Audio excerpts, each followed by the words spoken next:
Carta a los Gálatas, capítulo 1.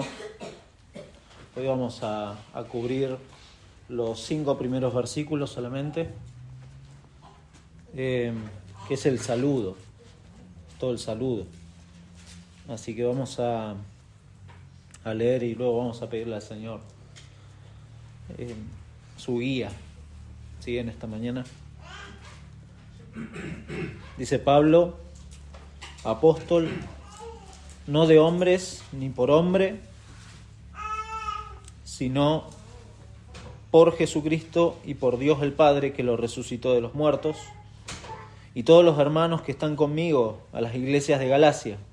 Gracia y paz sean a vosotros, de Dios el Padre y de nuestro Señor Jesucristo, el cual se dio a sí mismo por nuestros pecados, para librarnos del presente siglo malo, conforme a la voluntad de nuestro Dios y Padre, a quien sea la gloria por los siglos de los siglos. Amén. Nuestro Dios, muchas gracias una vez más por convocarnos para rendirte culto. Gracias por cuidarnos hasta aquí y guardar a tus ovejas, a cada uno, Señor, guiarnos en toda esta semana y seguramente hemos pasado por diferentes momentos, pero qué precioso, Señor, poder abrir tu palabra juntos y encontrar en ella la razón por la cual hoy podemos decir que tenemos vida. Señor, gracias por Jesucristo, gracias por el Evangelio de la gracia y gracias porque podemos predicarlo en libertad. En esta mañana rogamos, como oraba el hermano, que santifiques nuestros corazones, Señor, nuestras vidas, nuestros pasos, nuestras mentes. Señor, que nuestras vidas, conforme nos vamos enfrentando a tu palabra, seamos realmente transformados a la imagen de Cristo. Señor, y aquellos corazones que aún no te conocen, ten misericordia. Ten misericordia. Muéstrales a Cristo, Señor, te lo pedimos en el nombre de Cristo. Amén. Bueno, es difícil tratar de establecer o hacer una breve introducción a esta carta. Como hoy tenemos ágape, no me voy a tomar el tiempo, pero es muy difícil. Yo pensaba, ¿cómo hago una introducción a esta carta? Porque hay muchísimo material, hay mucha riqueza acerca de lo que Pablo escribió, el contexto, la intención. Pero bueno, vamos a tratar de algunas cosas mencionarlas a esta carta, que es relativamente corta, ¿no? Si uno la lee, si usted tiene tiempo en su casa, 20 minutos le va a tomar, más o menos. Minutos más, minutos menos, 20 minutos para leerla. Es más corta que las otras cartas, ¿no? Uno la compara, no sé, con Romanos, con las cartas de los Corintios y dice, no, es una carta corta. Y sin embargo, la profundidad, el calibre teológico que tiene esta carta es tremendo. Y no solo eso, sino cómo el calibre y la profundidad teológica que tiene deriva obviamente, debería derivar en cuestiones prácticas de la vida cristiana. Pablo se acostumbra a escribir así. Primero una parte teórica o teológica, doctrinal, y luego ir a lo práctico, ¿no? Quizá algunos, los que han estudiado Panorama del Nuevo Testamento 2, lo tienen quizá medio fresco, así que no va a ser ninguna novedad, pero sí marcarles algunas cosas que quizá nos pueden servir para entender un poquito el contexto y ver qué pasó acá. John MacArthur, entre varios comentaristas, coincide en ver a Gálatas como la carta magna de la libertad espiritual. El grito de guerra de la Reforma Protestante y la declaración de independencia del cristiano Bueno, muchos historiadores incluso sostienen que Lutero puso los fundamentos de la Reforma. Muchos piensan, Romanos 1:17 y toda la carta a los romanos, pero no, fue Gálatas lo que usó Lutero para poner las bases, el fundamento de la Reforma al escribir este comentario. Lo escribió un año después de que empezó, recuerdan las 95 tesis ahí, en 1517, 2 años después empezó a escribir la primera edición del comentario a los Gálatas. Y de hecho le llevó casi 20 años dar los sermones. A nosotros no nos va a tomar tanto, no se preocupe. 20 años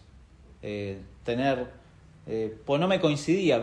Tenía un comentario en casa de Gálatas y vi la primera edición de ese comentario en 1535, es decir, y no me cerraban los números con los años de Lutero. Es que Lutero se tomó todo ese tiempo para hacer este comentario y predicar Gálatas. El mismo Lutero dijo: Gálatas es mi epístola. Estoy unido a ella en matrimonio. De alguna manera, Gálatas es mi Cati Bombora.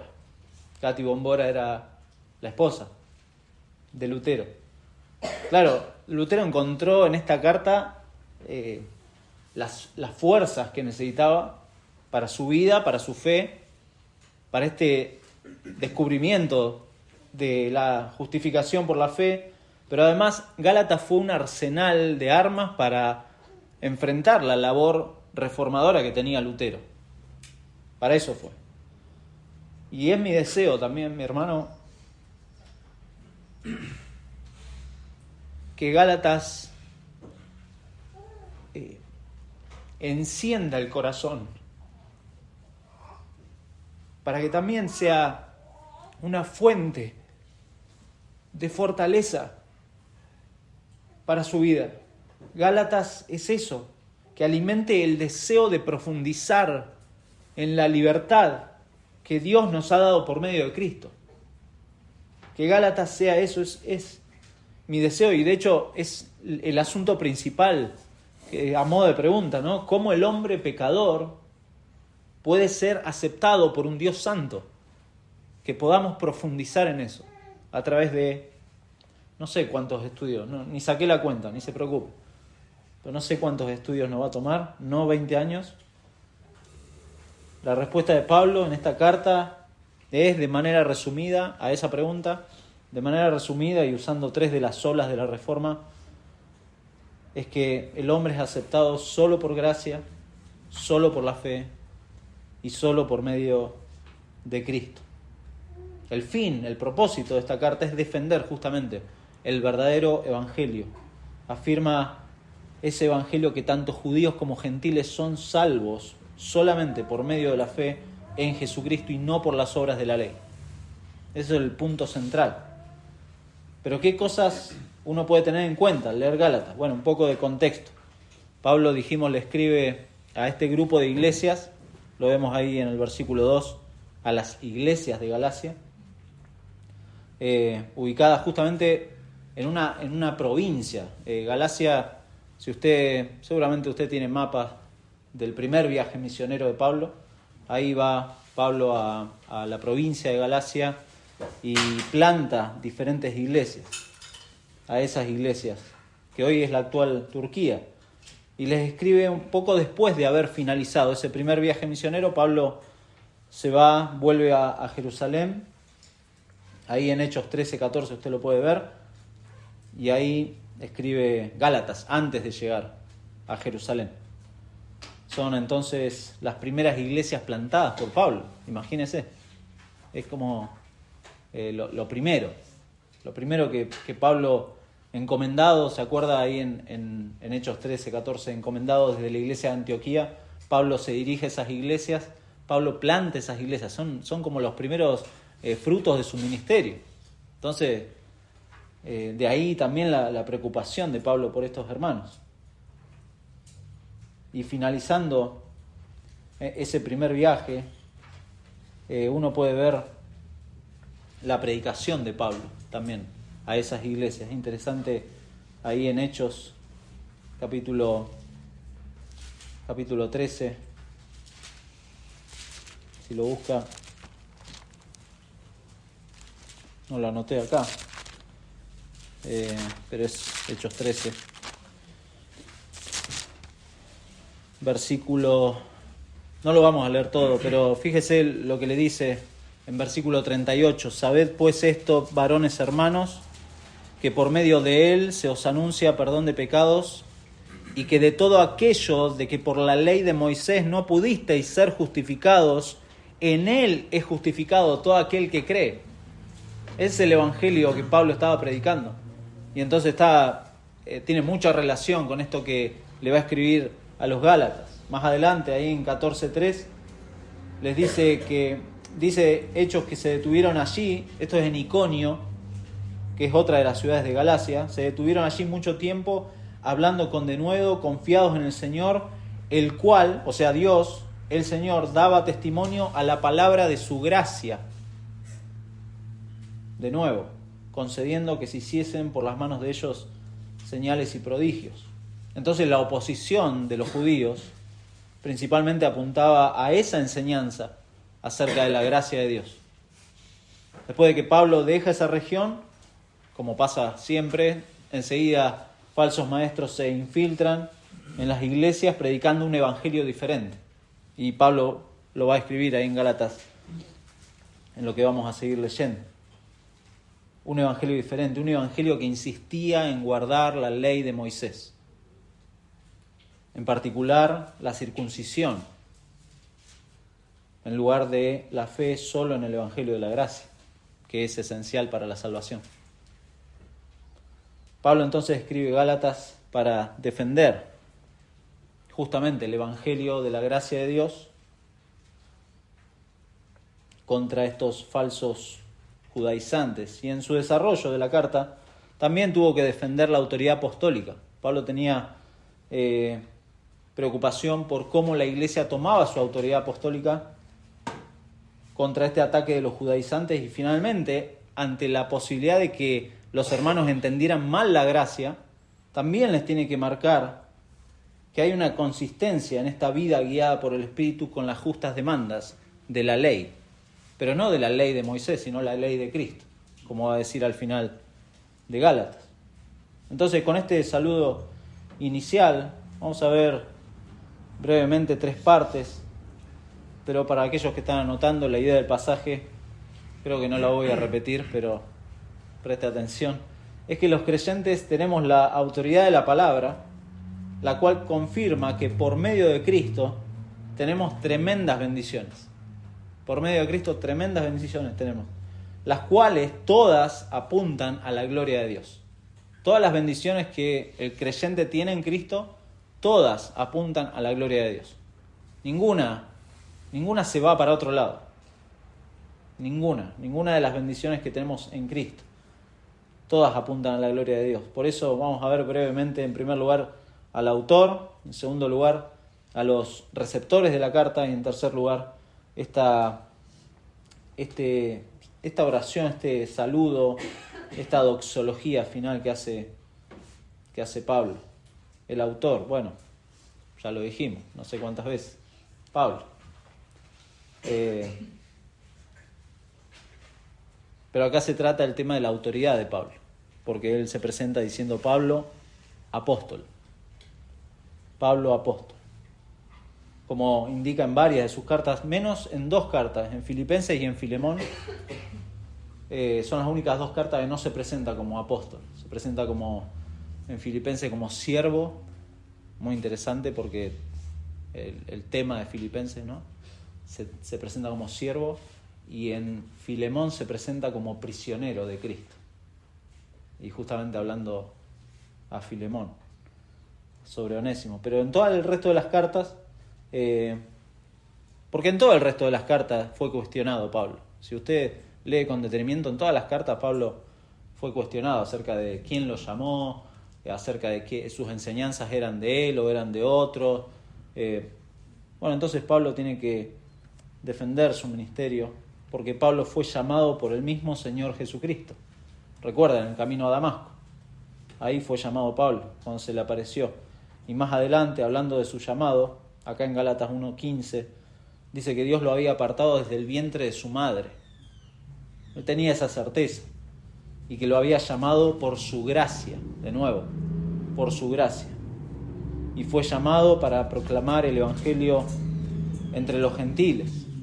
Su apostolado, de hecho, fue confirmado por las iglesias que él plantó. En 1 Corintios 9:2 dice: si para otros no soy apóstol, porque otros lo negaban u otros cuestionaban su apostolado, si para otros no soy apóstol, para vosotros ciertamente lo soy, porque el sello de mi apostolado sois vosotros en el Señor.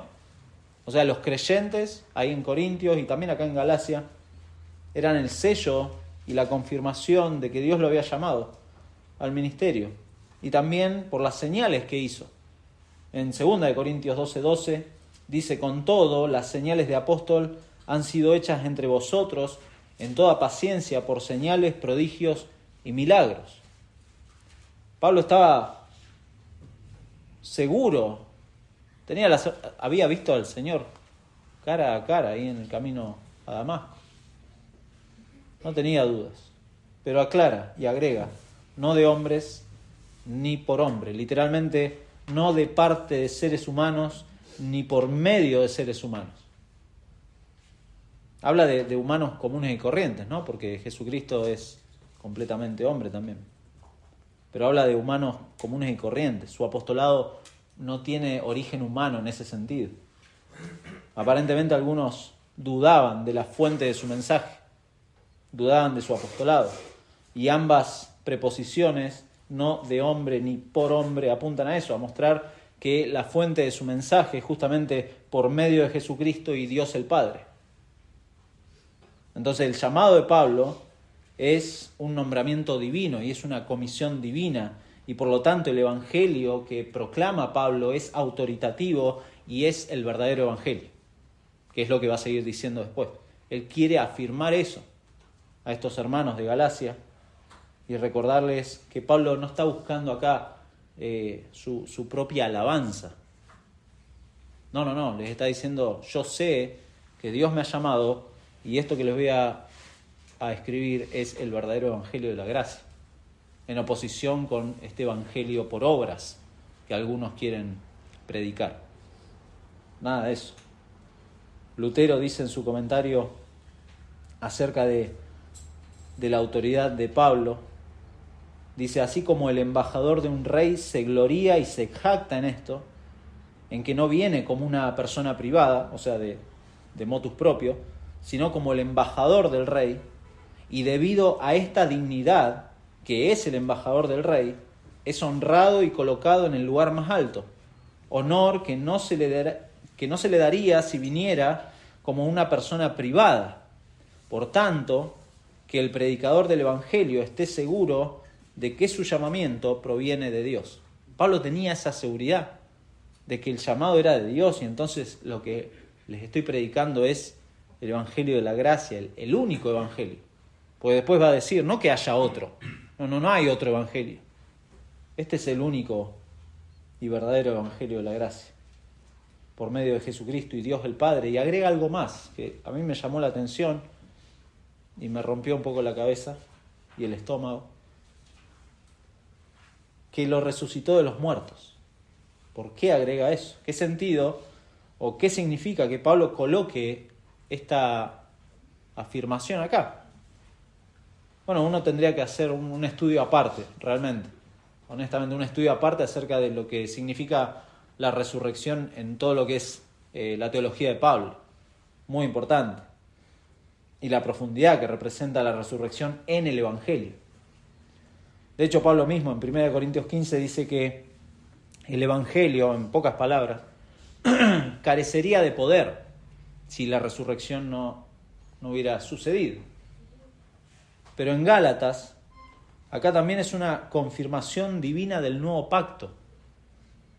Como Jesucristo ha sido levantado de los muertos, ahora los creyentes no están bajo el pacto mosaico. están bajo el nuevo pacto. Y este también es un tema central en la carta de los Gálatas. No lo está poniendo como una frase que lo resucitó de los muertos, así nomás, sino que está marcando algo que a lo largo de la carta lo vamos a ver más adelante. Los creyentes ya no están bajo la antigua ley, sino bajo la ley de Cristo. Bueno, ese es el autor, Pablo, y los receptores de la carta, versículo 2. Dijimos que de todas las cartas, o no sé si lo dije, ya estoy perdido. De todas las cartas, este es el saludo más largo que Pablo hace a los creyentes. Pero lo que llama la atención es la ausencia de la acción de gracias. Pablo en todas las cartas que escribe siempre dice, doy gracias por ustedes, hermanos, etc. Acá no, acá los saluda e inmediatamente les dice, estoy maravillado, versículo 6, de que tan pronto, está sorprendido Pablo, de que tan pronto se hayan alejado del verdadero evangelio. Está sorprendido. Hay un tono de urgencia en Pablo. Pablo está sorprendido y tiene esta urgencia de escribir esta carta, y toda la carta tiene ese tono duro. Incluso al final, también algo que no pasa en otras cartas, Pablo no saluda a nadie. Fíjese, al final de la carta, de hecho siempre me llamó la atención la frase que usa Pablo.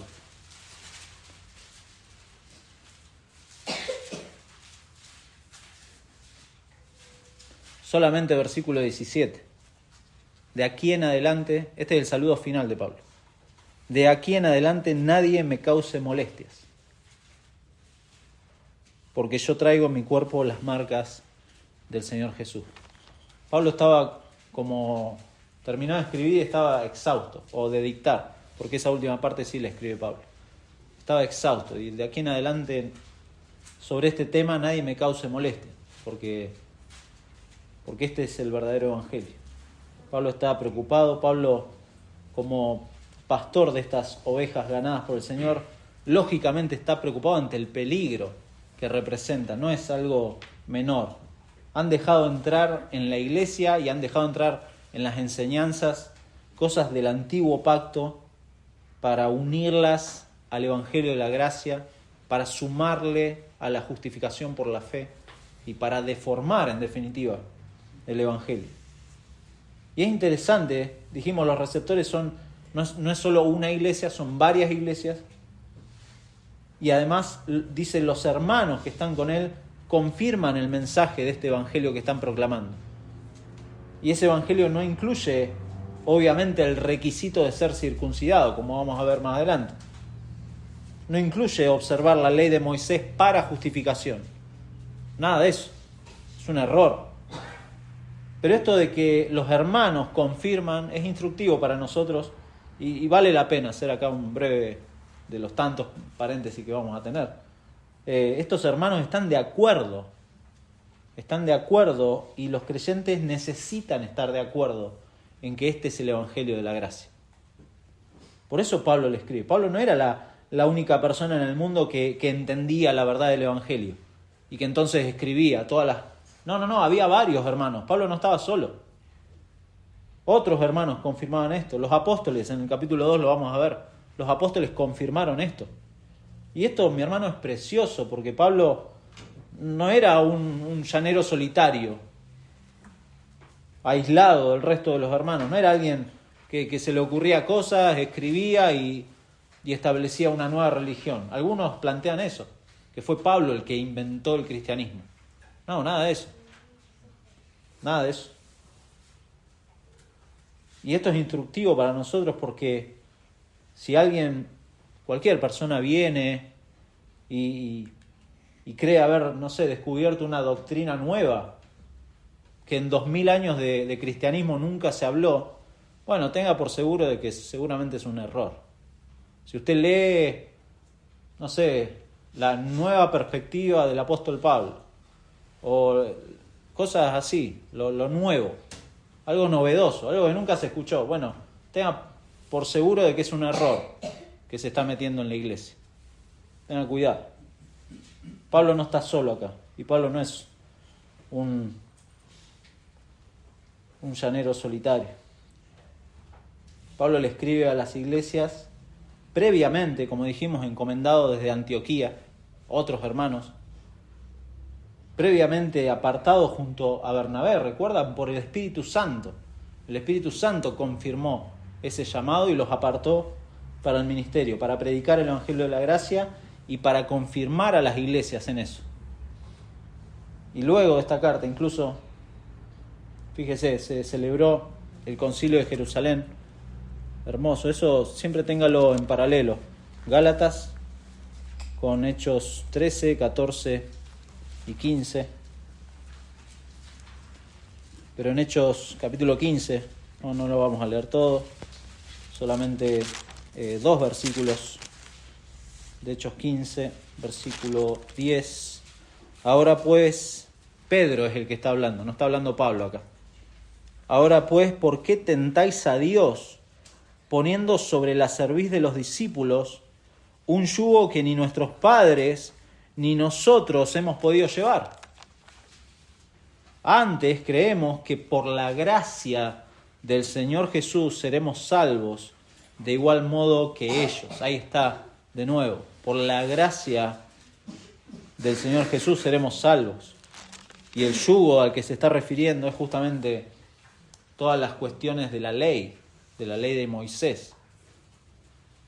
Aquel que tenía que cumplir la ley de Moisés tenía que cumplir toda la ley de Moisés. No solamente la circuncisión, no solamente las fiestas, no solamente el sábado. No. Los 613 mandamientos de la ley de Moisés se tenían que cumplir todo. Y de hecho, bueno, hoy por hoy el judío de pura cepa, ¿no? Lo cumple todo. Lo cumple todo. Y acá está el saludo, que quizás es la parte, versículos 3 al 5. Vimos entonces al autor, a los receptores, y Pablo saluda a los hermanos con un saludo que está compuesto de una oración y una doxología. Una doxología es una afirmación de alabanza a Dios. Eso es una doxología, expresar con una fórmula lo que vemos ahí en versículo 5. A quien sea la gloria por los siglos de los siglos. Amén. Eso es una doxología, pero antes Pablo ora por los hermanos para que Dios, el Padre y el Señor Jesucristo derramen su gracia y su paz sobre los creyentes. De nuevo, sabemos mayormente que el concepto de gracia, creo que lo saben todos, es un favor inmerecido de parte de Dios para el pecador, la misericordia gratuita de Dios, el amor Gesed, como se dice en el hebreo, que Dios ha dado al pecador por medio de Cristo este amor leal que es inmerecido. Pero, me gustan los peros y marcarlo, pero en Pablo, en los escritos de Pablo, gracia, además de esto, además del favor inmerecido, además de la gracia inmerecida de esta misericordia gratuita, también la gracia es el poder transformador de Dios en el creyente. Muy importante. Porque claro, uno se deleita, como dijimos el domingo pasado, uno se deleita en la gracia de Dios y por la gracia de Dios vamos a ser glorificados, pero también la gracia de Dios es el poder transformador en el creyente en esta vida, en este tiempo hasta que Él vuelva. Por eso Pablo dice en Romanos 6.1 hace una pregunta retórica. Y una pregunta retórica tiene una respuesta obvia. Dice, ¿qué pues diremos? ¿Perseveraremos en el pecado para que la gracia abunde? Ahí está el concepto de esta gracia transformadora. En 6.15 dice, ¿qué pues? ¿Pecaremos porque no estamos bajo la ley, sino bajo la gracia? En ninguna manera. En ninguna manera. En 1 Corintios 15 Pablo dice, porque yo soy el más pequeño de los apóstoles, que no soy digno de ser llamado apóstol. Y él recuerda, siempre lo recuerda, porque perseguí a la iglesia de Dios, pero por la gracia de Dios soy lo que soy. Y su gracia no ha sido en vano para conmigo. Antes he trabajado más que todos ellos, que los otros apóstoles, pero no yo, sino la gracia de Dios conmigo. Porque o sea yo, o sean ellos, así predicamos y así habéis creído. ¿Qué predicaban? La gracia de Dios. La gracia de Dios para salvación, pero la gracia de Dios también como el poder transformador en la vida del creyente. Entonces la referencia a la gracia de Dios en Gálatas realmente es significativa porque los Gálatas están en peligro de aceptar un evangelio diferente. Un evangelio que niega la gracia de Dios. Tremendo. Otro evangelio que no es evangelio y que los va a llevar a pecar en sus vidas contra Dios. ¿Por qué? Porque van a empezar a confiar en otras cosas que no es la gracia de Dios. Y acá el orden del saludo es importante, gracia y paz, porque la paz de Dios es resultado, obviamente, de la gracia de Dios. Esa paz se convierte en realidad solamente por medio de Cristo. No hay otra forma. No hay otra forma de que se vuelva realidad la gracia de Dios. Solo por medio de Cristo, solo por medio de su sacrificio perfecto. Y subrayo eso, sacrificio perfecto. Perfecto. No necesita un agregado, no necesita la circuncisión. No necesita eso. Eso les está diciendo Pablo. Cosas que son incompatibles con un sistema de creencias que agrega obras para justicia propia. ¿Se da cuenta? La gracia y la paz que vienen de Jesucristo, y lo dice acá, tiene sus raíces en la cruz del Calvario, donde dice, se dio a sí mismo por nuestros pecados. Ahí, ese lugar, es donde Él pagó completamente. Completamente. No puede agregarle nada. Es ridículo agregarle algo al consumado es. Sí, bueno, pero no. El grito de consumado es absoluto. Ahí el pecador es perdonado. Ahí se ha pagado el precio para reunir a las ovejas. Ahí, en la cruz del Calvario. ¿Se da cuenta que esto es totalmente incompatible con las obras de la ley? ¿Qué sentido tiene? Es tonto realmente creer que puedo darle una continuidad a la ley de Moisés con este precioso nuevo pacto en la sangre de Cristo. No tiene sentido. No tiene sentido. Por eso le va a decir Pablo en 2:16, sabiendo que el hombre no es justificado por las obras de la ley, sino por la fe de Jesucristo.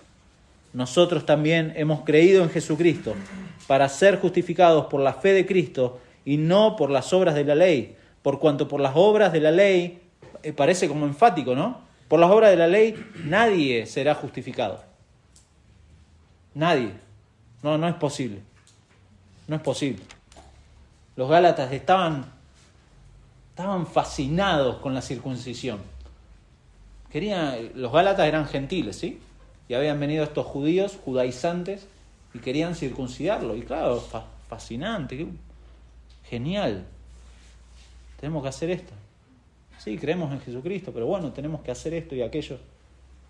Y estaban fascinados, de tal manera que se habían olvidado de la cruz.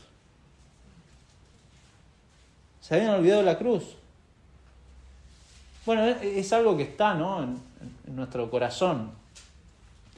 Nos deslumbra creer que podemos salvarnos a nosotros mismos. Que podemos mejorarnos haciendo esto o aquello. Eso nos encanta. Está en nuestros corazones. Y así fácilmente olvidamos, aún los creyentes, olvidamos la cruz.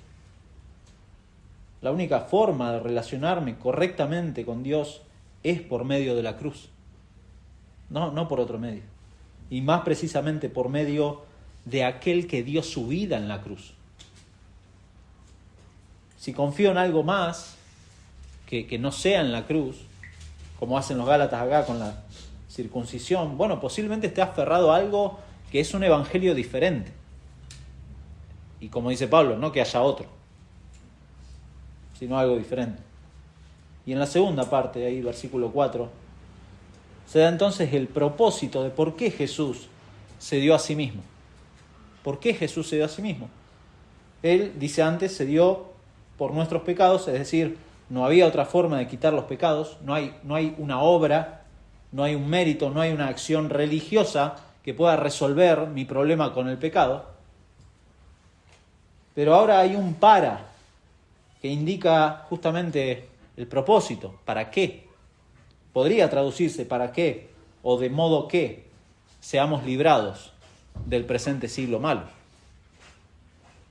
Es decir, la muerte de Cristo, la resurrección de Cristo, es el único medio posible para salvar al pecador de este mundo condenado, incrédulo, de la muerte eterna y darle justamente vida eterna.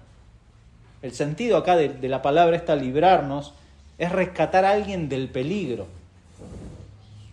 que somos inconscientes. Y Dios así nos ha librado por medio de Cristo, de este presente siglo malo, que habla de un periodo de antes de la venida del Señor. Este es el presente siglo malo, antes de la venida del Señor, donde el Señor en su soberanía está librando a su pueblo. En este presente siglo malo, Él está librando a su pueblo. Como dice Efesios 2:2, nosotros anduvimos en este siglo malo. Anduvimos en otro tiempo siguiendo la corriente de este mundo conforme al príncipe de la potestad del aire, el espíritu que ahora opera en los hijos de desobediencia. ¿Ante qué estaban entonces estos Gálatas cediendo? Estaban dejándose llevar. Bueno, en ir tras obras para justificarse delante de Dios. A eso estaban siendo voluntariamente, se estaban entregando a eso.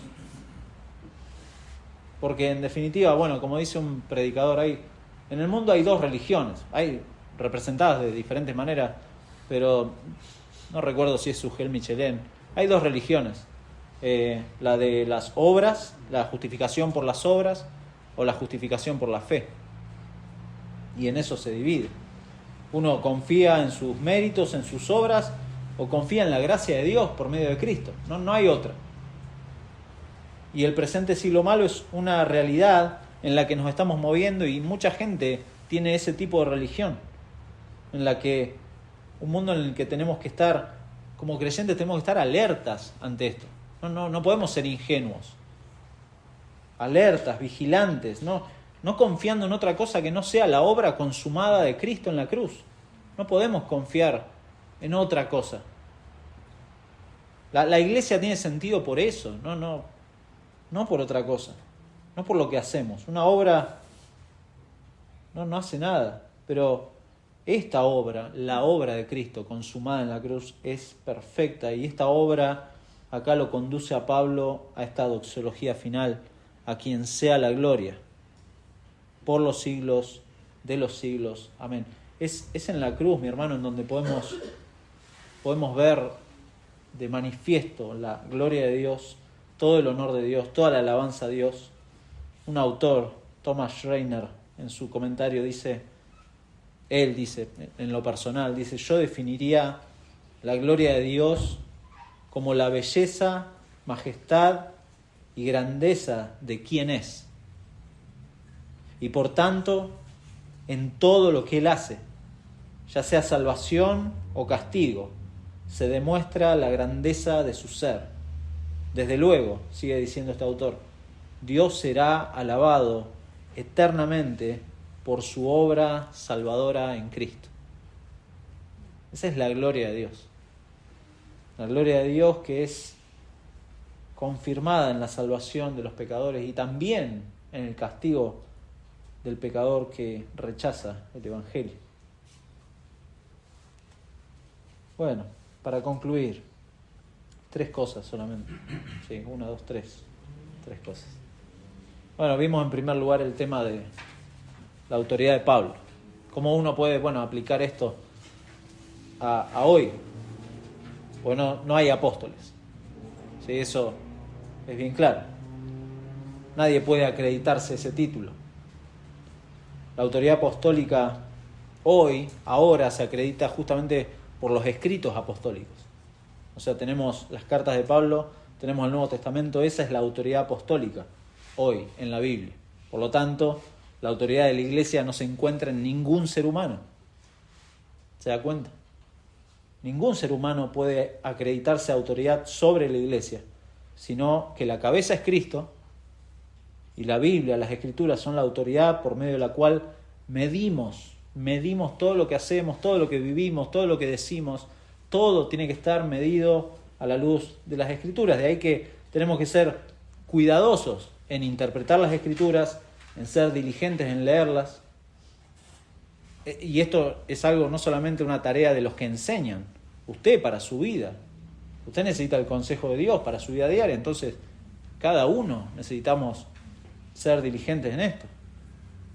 Entonces tenemos la autoridad de las Escrituras. En segundo lugar vimos esta oración de gracia y paz, preciosa, porque sin duda es una oración genuina, ¿no? Para un incrédulo que necesita la gracia de Dios en Cristo, para estar en paz con Dios. Uno tiene que rogar que el Señor le dé gracia y paz, pero también el creyente necesitamos gracia y paz todos los días, aún como creyente. ¿Cómo? ¿Cómo es en la práctica esto de necesitar gracia y paz? Bueno, esta gracia y paz de Dios nos tiene que recordar lo peligroso que es esa religión de la autojustificación, el engaño del pecado.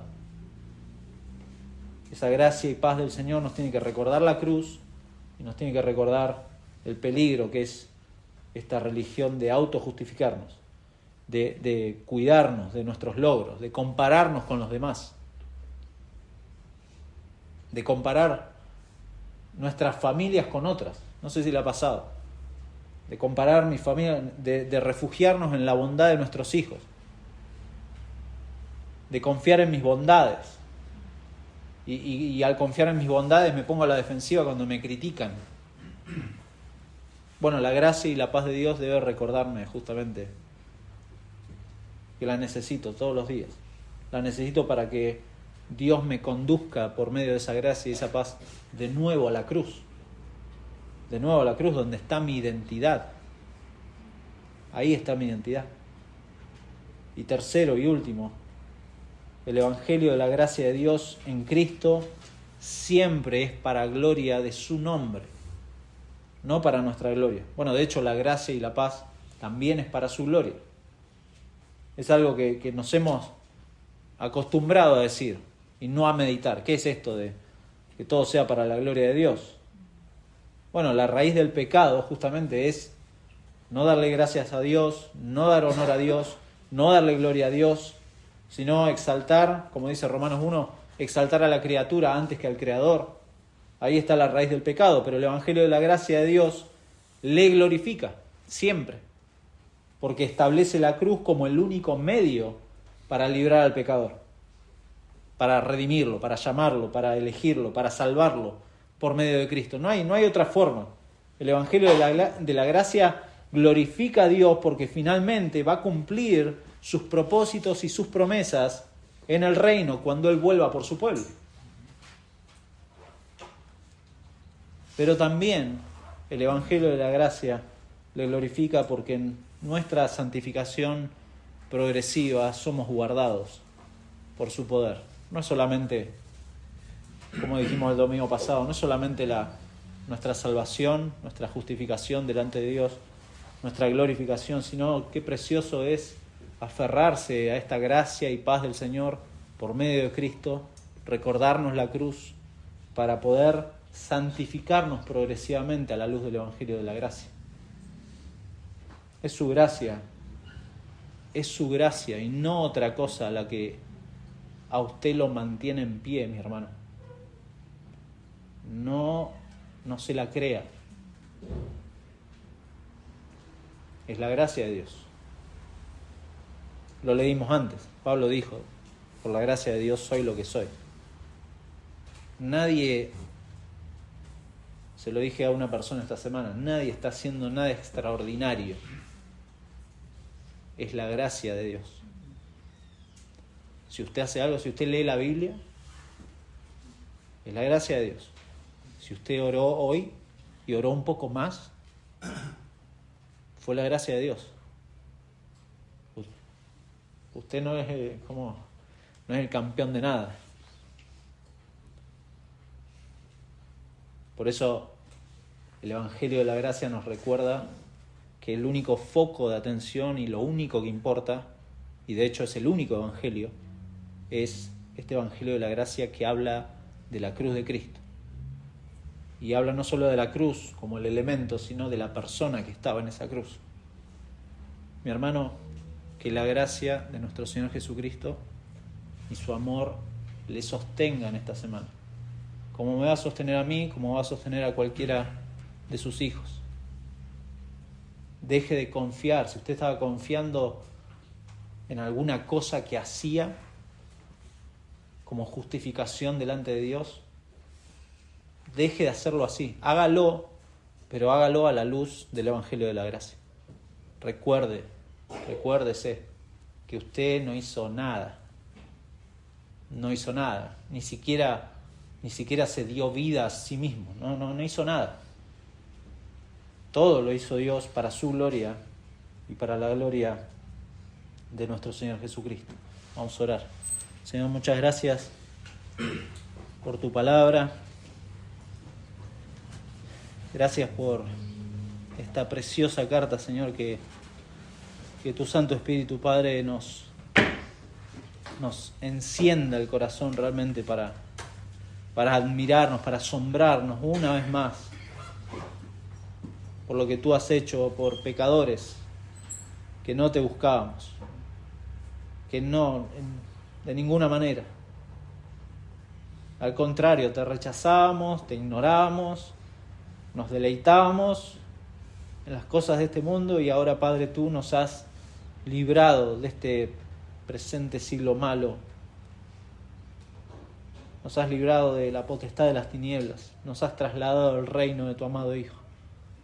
Señor, muchas gracias porque ha sido tu justicia, ha sido tu gracia, ha sido tu misericordia, Señor, y nosotros solamente receptores, solamente te hemos traído nuestro pecado para que tú lo limpies, lo quites y para darnos herencia entre los santificados. Señor, hoy somos beneficiarios de esta gracia y de esta paz por la obra de Cristo, consumada obra que nos ha metido en un nuevo pacto y ha dejado obsoleto, nulo, aquel viejo pacto, porque Él cumplió todas las demandas de la ley. Solamente Él podía y Él lo hizo en favor de tu pueblo, y por eso, Padre, hoy queremos darte las gracias, porque tu palabra nos recuerda esto. Tu palabra nos anima a una y otra vez traer a nuestra mente y a nuestro corazón esto que tú has hecho. Señor, cuídanos de confiar en nuestros pasos, en nuestras opiniones, en nuestros pensamientos, cuando están desligados de tu palabra. Señor, cuida a tu pueblo, Señor, y atrae a aquellos pecadores a la cruz, Señor. Aquellos que no te conocen, Padre, conmueve sus corazones al ver a Cristo, al ver la cruz, Señor. Te lo pedimos en el nombre de Cristo. Amén.